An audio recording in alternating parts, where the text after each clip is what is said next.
lanjut, nggak selesai. Nah sebenarnya ini sebetulnya Israel itu awalnya dari Bani Israel. Bani Israel itu berarti artinya kan kalau dari bahasa Arab artinya anak-anak dari Israel. Nah siapa Israel itu? Nah awalnya Israel itu julukan atau nama lain dari Nabi Yakub. Nah ada yang pernah tahu nggak Nabi Yakub itu siapa? Nabi Yakub itu putra dari Nabi Ishak, putra dari Nabi Ibrahim. Ketika Nabi Ibrahim punya anak Nabi Ishak, Nabi Ishak punya anak Nabi Yakub. Nah Nabi Yakub inilah yang dapat julukan Israel. Dan Nabi Yakub itu punya banyak anak, punya 12 anak laki, 1 anak perempuan. Nah anak-anak dari Nabi Yakub itulah yang dinamai Bani Israel. Mereka itu mendiami suatu wilayah yang dulu itu bernama Fagda. Nah Fagda ini yang kita kenal sekarang dengan Palestina. Nah seperti itu Palestina. Sedangkan sebelum Nabi Yakub itu tinggal di Fagda di Palestina itu sudah ada penduduknya. Wilayah Fagda itu atau wilayah Palestina itu sudah ada penduduknya, yaitu bangsa Arab ya pada saat itu, yang bangsa Fagda itu. Nah, seperti itu. Sebelumnya waktu Nabi Yakub itu sebelum menikah dia tinggal di Padang, Palestina. Setelah itu karena ada saudaranya yang iri, akhirnya Nabi Yakub pindah ke daerah yang namanya Kan'an. Kan'an itu kalau sekarang Irak, Babilonia. Menikah di sana, Nabi Yakub menikah di sana sampai punya anak sampai punya 12 anak. Setelah itu Nabi Ishak meninggal. Nabi Ishak waktu itu sudah menjadi nabi di wilayah Palestina. Nabi Ishak sudah jadi nabi di Palestina ini. Waktu Nabi Ishak meninggal, sebelum meninggal Nabi Ishak itu sudah berwasiat kepada pengikutnya yang ada di Palestina. Dia sudah berwasiat penggantiku nanti Yakub. Jadi nanti setelah aku meninggal jemput Yakub yang ada di wilayah Kan'an, yang ada di Kan'an itu Irak ya kalau sekarang. Jadi waktu Nabi Ishak meninggal ada utusan datang ke Nabi Yakub. Jadi Nabi Yakub dipanggil untuk meneruskan kenabiannya Nabi Ishak di wilayah Palestina. Maka berangkatlah setelah Nabi Ishak meninggal, berangkatlah Nabi Yakub ini ke Palestina, ke Fagda ini di Palestina. Berangkat beserta rombongannya, anak dan istrinya anak-anaknya yang berjumlah 12 itu. Sudah 12, di perjalanan, di tengah jalan lahir anak yang terakhir yang 13, jadi sampai ke Palestina. Nabi Yakub beserta rombongannya dan 12 anaknya mendiami wilayah Palestina itu. Jadi sebelum kedatangan Nabi Yakub di Palestina sudah ada penduduk asli. Jadi Nabi Yakub dan anak-anaknya pendatang. Mereka tinggal di sana. Tapi karena jumlah anaknya yang sangat banyak dan anak pindah di sana, nah akhirnya dan mereka itu putra dari Nabi, jadi sangat dihormati karena putra dari Nabi Yakub sangat dihormati. Nabi pergi perjalanan terus sampai ke lahirannya, sampai Nabi ada peristiwa menyusul dan sebagainya. Sampai pada akhirnya anak-anak dari Nabi Yakub ini yang kita kenal dengan Bani Israel, mereka itu merupakan penduduk yang dominan, yang paling banyak di Palestina karena jumlah anaknya 12 dan setiap anak punya anak-anak lagi gitu ya. Nah, jadi mendiami, nah itu awal mula Bani Israel mendiami wilayah Palestina sampai terus kenabian dilanjutkan sampai Nabi Musa, terus Nabi Daud, Nabi Sulaiman, sampai terakhir Nabi Sulaiman itu Nabi Daud mendirikan kerajaan dan selanjutnya diteruskan ke Nabi Sulaiman. Itu mendiami wilayah Palestina itu. Dan itu klaim inilah yang dipegang oleh Zionisme atau Bani Israel atau Israel ya, bangsa Israel sampai sekarang ini. Mereka mengklaim karena mereka menganggap itu wilayah baru. Padahal sebelum Bani Israel tinggal di sana sudah ada penduduk asli yaitu penduduk Palestina itu. Awalnya mereka hidup berdampingan, damai apa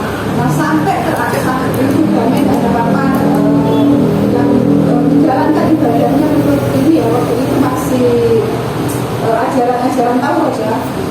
Meskipun di tengah perjalanan banyak nabi-nabi dari kalangan Bani Israel yang diangkat sebagai nabi dan mereka menyampaikan Taurat dan sebagainya, tapi tetap ajaran Taurat itu tetap dijalankan.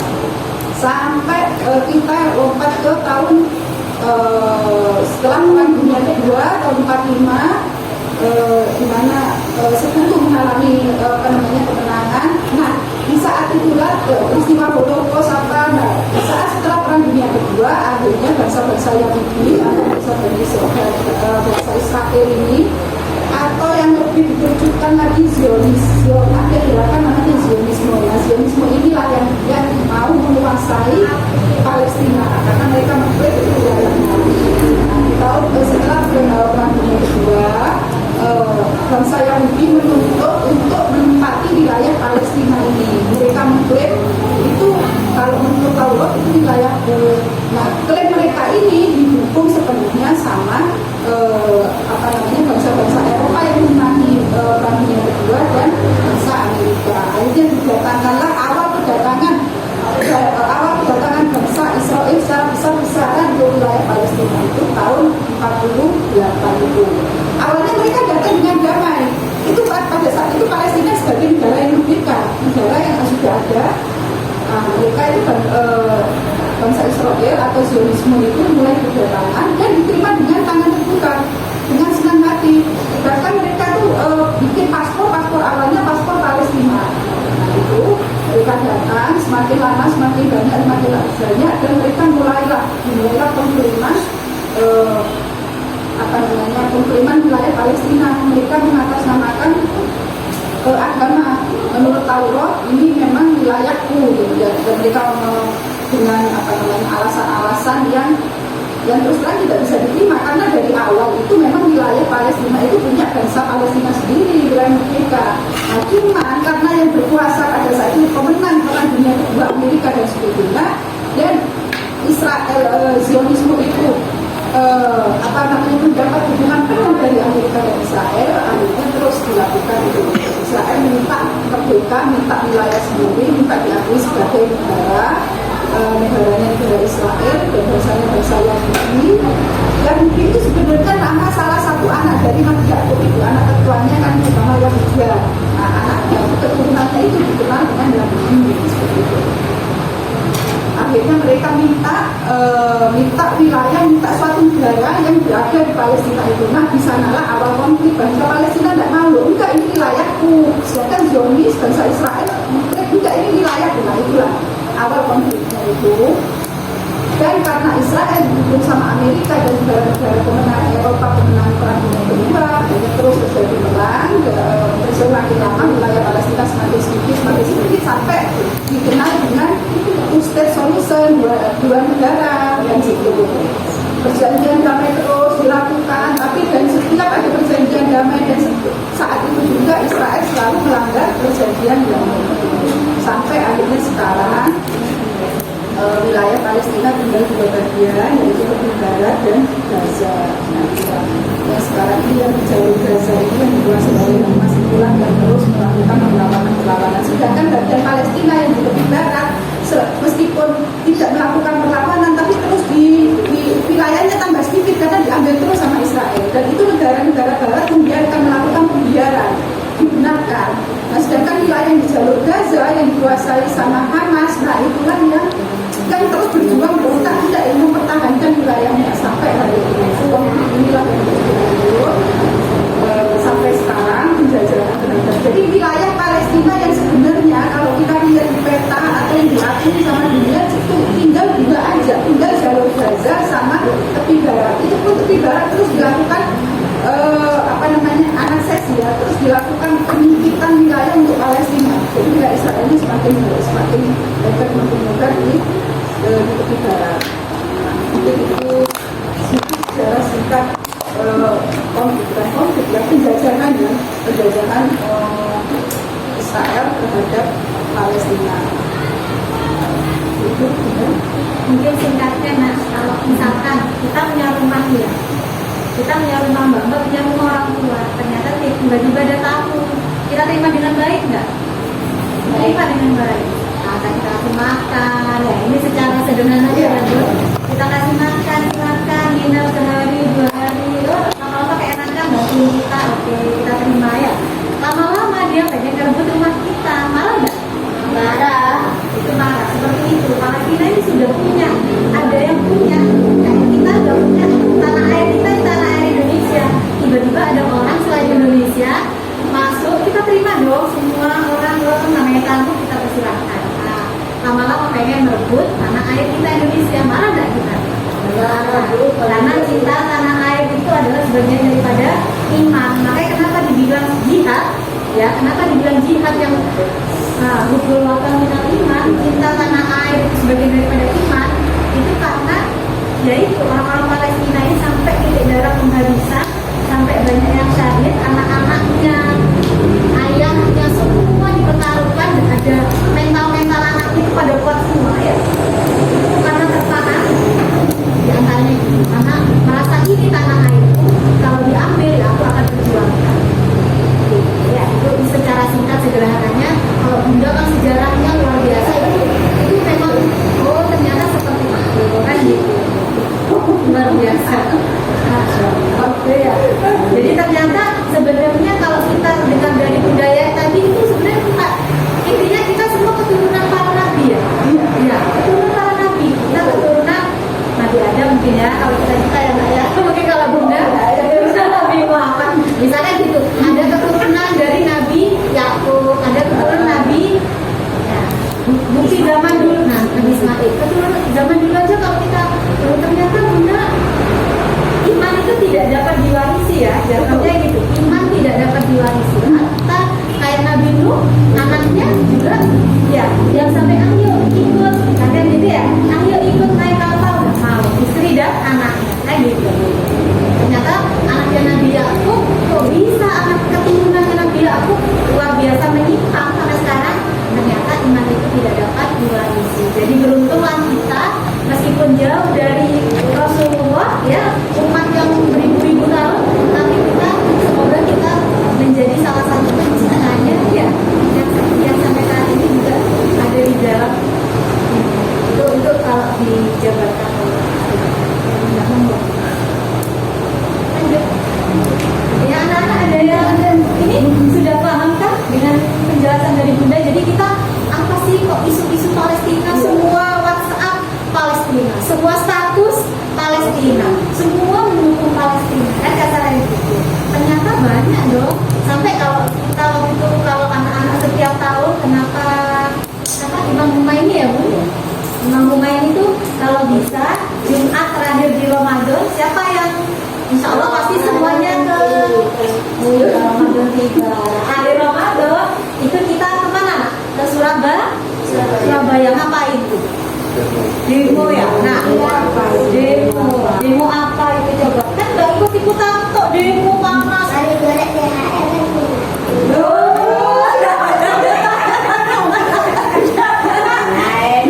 Iya betul, Bapak melaku, tapi jangan lupa sedekahnya. Ya, gitu. Itu sebetulnya kayak gini, aku dan Bunda ini bilang barusan itu pertama awal dicanangkan sama Imam Humaini. Nah, kenapa Imam Humaini itu luar biasa mencanangkan jadi ini pergerakan suci dalam membela rakyat Palestina, tanah suci ya. Nah, itu Imam Humaini tepat sekali dia mencanangkan di bulan suci, di bulan yang paling mulia yaitu bulan Ramadan, ya kan? Dan di akhir Ramadan itu kan hari-hari yang mulia ya, Lailatul Qadar ya. Di akhir Ramadan, bulan yang paling suci, dan bulan yang paling suci itu Ramadan, dan di Ramadan itu yang paling mulia, istimewanya kan di Lailatul Qadar ya, di akhir Ramadan, dan di hari yang paling mulia juga, hari Jumat. Nah, itu luar biasa Imam Humaini mencanangkan Al-Quds, itu demo Al-Quds ya istilahnya ya, kita kenal ya, dalam membela bangsa, dalam membela hak rakyat Palestina. Itu memang perjuangan yang suci, dan itu suatu kewajiban semua kaum yang merasa kaum yang membela yang membela orang-orang tertindas, yang menentang kezaliman. Nah, sampai pada ini ada suatu cerita menarik juga, saya lupa jelasin juga ya. Ini berkenaan dengan Karbala juga, peristiwa Karbala, di mana pada saat itu setelah semua pengikut Imam Husain terbunuh, ya kan, semua pengikut Imam Husain terbunuh sampai terakhir dari atas yang terbunuh, Imam Husain sendirian, ya kan, Imam Husain sendirian menghadapi puluhan ribu pasukan. Itu kan ada teriakan terkenal dari Imam Husain, ya, Imam Husain sampai mungkin ada yang ingat kan, waktu Imam Husain sendirian tinggal sendirian yang sahabat-sahabatnya terbunuh, keluarganya terbunuh, keponakannya, anaknya, bahkan anaknya masih bayi terbunuh, tinggal sendirian Imam Husain di tengah padang pasir yang panas dan di tengah pasukan puluhan ribu pasukan musuh. Itu Imam Husain teriakannya itu kan Halim Nasirin dan Suruni, dan teriakannya itu masih adakah yang mau menolongku, kan gitu ya, adakah yang mau menolongku. Dan teriakan Imam Husain pada saat itu ditujukan bukan untuk penduduk Kufah atau penduduk Mekah atau penduduk Madinah pada saat itu, tapi teriakan Imam Husain itu untuk kita ini, untuk manusia-manusia sesudah Imam Husain yang terpanggil hati nuraninya di saat melihat kezaliman. Siapapun yang terpanggil hatinya melihat kezaliman, melihat orang lain yang tertindas, melihat contohnya kayak sekarang melihat penduduk Palestina yang tertindas, yang dizalimi sama kaum Zionis, nah, itu berarti mereka lah yang menyauti panggilan dari Imam Husain. Nah, itu jadi Halim Nasirin yang suruh itu ditujukan kepada termasuk kita ini. Jadi setiap kita yang merasa terpanggil hatinya, yang ikut turun di jalan dalam dana, nah berarti kita itu juga yang menyauti panggilan Imam Husain. Jadi Karbala pada saat ini bisa kita lihat, refleksikan dari bahasa ini. Jadi setiap kita yang merasa terpanggil, yang merasa hati, karena setiap orang ada hati nurani kan, pasti setiap orang itu membenci kedoliman. Di hati nurani kita yang paling dalam pasti dia nggak suka ada peperangan atau apa, dan mencintai damai gitu. Itulah panggilan dari sambutan kita kepada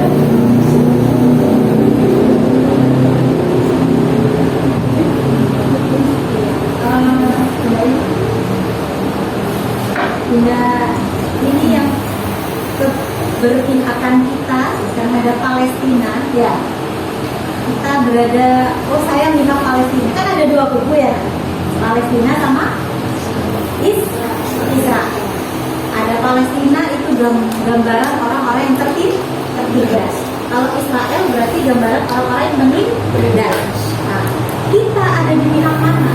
Sama seperti dulu Imam Husain, ada golongan Imam Husain di jalannya Imam Husain atau pembenci Imam Husain. Nanti sampai akhir zaman kita cuma ada dua golongan, pencinta Rasulullah beserta keluarganya atau pembenci Rasulullah beserta keluarganya. Termasuk di antara sekarang tragedi Palestina ini sebagian kecil dari kisah Karbala zaman dulu, ya, itu akan terus ada sampai nanti. Karbala itu akan tetap ada. Makanya kullu yaumin Asyura wa kullu ardin Karbala. Ya, setiap hari itu adalah Asyura, setiap tanah itu adalah Karbala. Makanya kenapa yang bisa membela habis-habisan Al-Qud ini adalah pemimpinnya siapa coba? Yang mencintai, yang termasuk golongan Syiah, yang termasuk pencinta Rasulullah beserta keluarganya. Karena apa? Karena ada madrasah Karbala, karena ada sekolah Karbala. Siapa itu diantaranya? Imam Khomeini. Ya. Kalau yang sekarang masih hidup siapa? Rahbar. Ya. Sayyid Ali Khamenei. Terus siapa? Pemimpin Hizbullah. Sayyid Hasan Nasrullah. Nah, Hamas itu dia jadi Hamas itu beda lagi. Hamas itu yang sekarang melawan yang Gaza, yang sekarang jadi melawan ini. Itu nak ya, Sayyid Hasan Nasrullah, Rahbar, ya. Hasan itu siapa? Yang benar-benar dari awal titik darah hidupnya untuk memberantas kezaliman itu adalah orang-orang yang mencintai Rasulullah beserta ahli baitnya. Tidak kaleng-kaleng, tidak. Jadi kasarnya lahir batinnya diserahkan, tidak takut mati, ya. Itu mental luar biasa karena memang sudah ada madrasah Karbala di hati para pemimpin kita. Nah, anak-anak sekarang kenapa belajar madib ya? Untuk menimbulkan untuk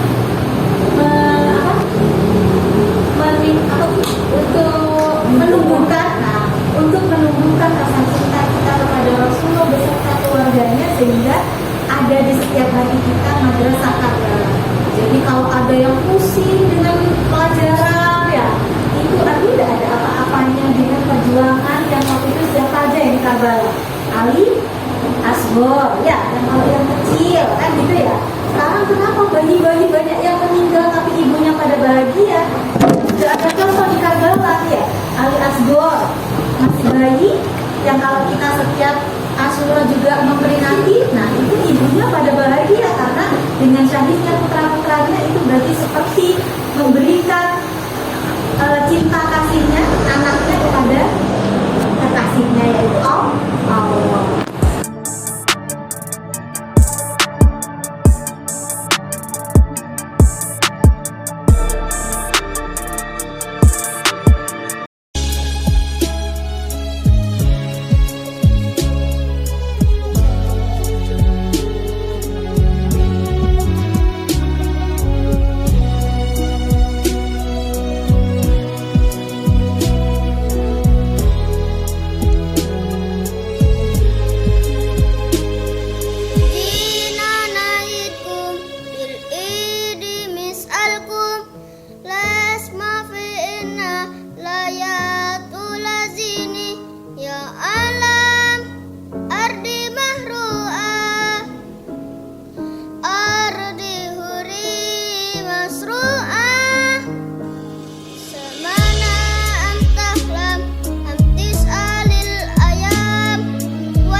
Ketika aku damai dalam pelukan ayah bunda, kalian saksikan ayah bunda kalian syahid.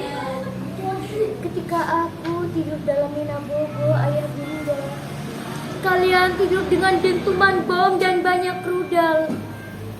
Ketika aku tenang belajar di sekolah, kalian saksikan sekolah-sekolah kalian dihancurkan. Ketika aku bisa bermain dengan riang gembira, lemparan batu ke arah tentara Israel menjadi mainan sehari-hari kalian.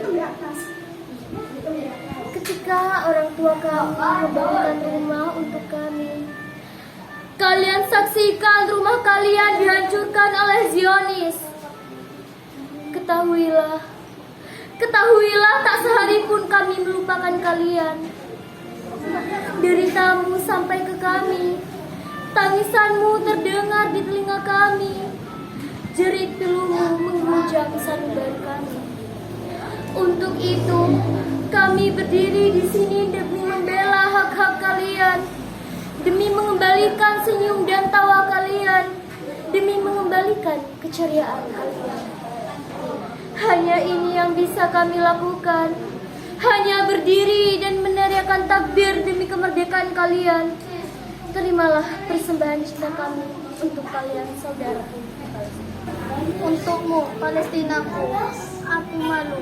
Kau telah berjuang mempertahankan kiblat pertama agama kita dengan nyawamu. Sedangkan aku sendiri masih lalai dalam menjalankan 5 waktu. Untukmu, Palestinaku, meskipun di tanahmu sendiri kau susah untuk mengibarkan benderamu, tapi yakinlah bahwa bendera Palestina terbentang di seluruh dunia untukmu. Untukmu, Palestinaku, doa dan dukungan dari saudara-saudaramu memang belum cukup untuk membantumu. Tapi Allah tahu kau adalah mujahidin yang akan dikenang oleh seluruh dunia karena jasamu.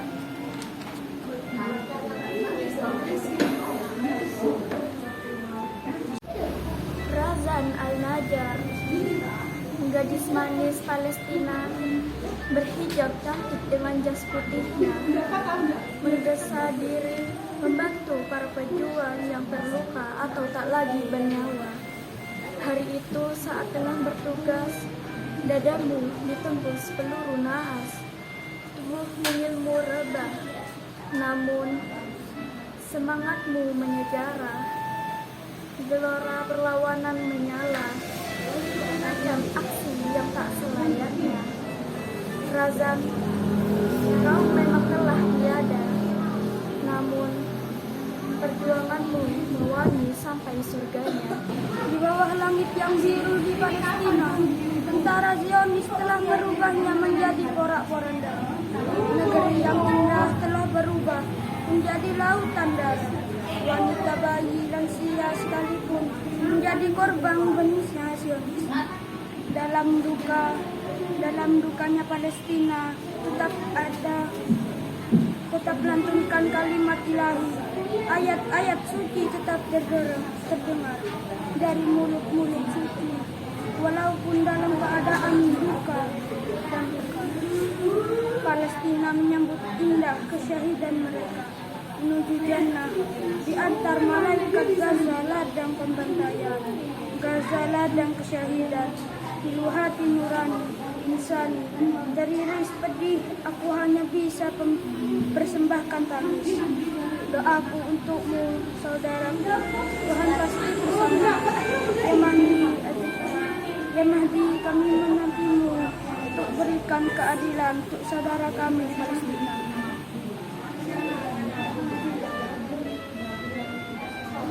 Palestina dulu adalah tempat yang begitu indah, dengan orang-orangnya yang ramah, dan di dalamnya terdapat Masjidil Aqsa yang penuh sejarah. Lalu mereka datang sebagai tamu, disambut dengan ramah tamah. Namun perlahan mereka mulai serakah, menjajah dan menjamah, menindas orang-orang lemah. Palestina, ini adalah masa yang sulit. Tak terbayang seberapa sakit saat anak-anak tak berdosa menjerit, saat peluru menghujam menembus kulit.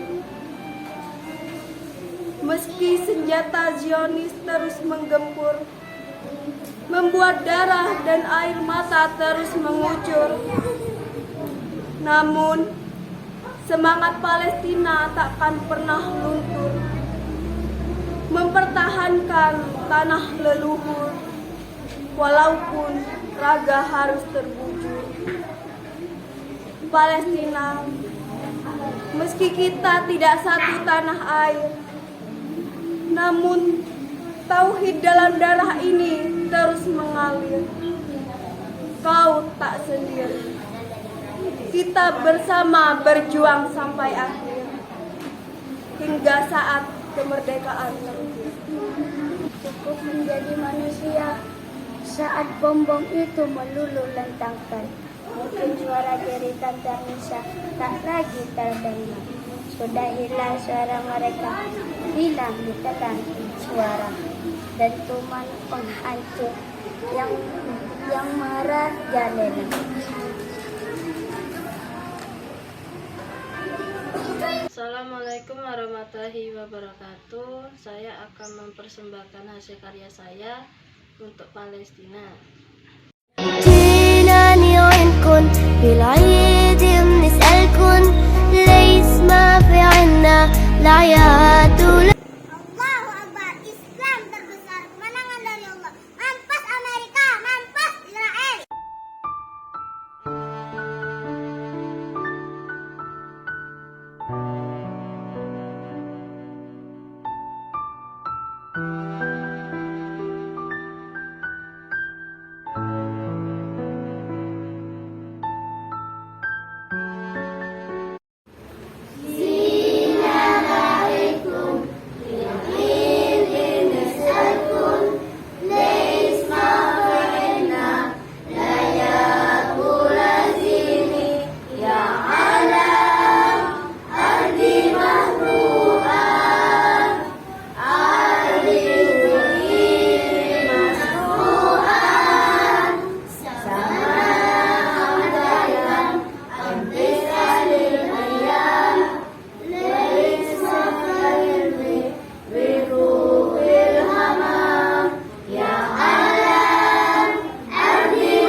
بالعيد بنسألكم ليش ما في عنا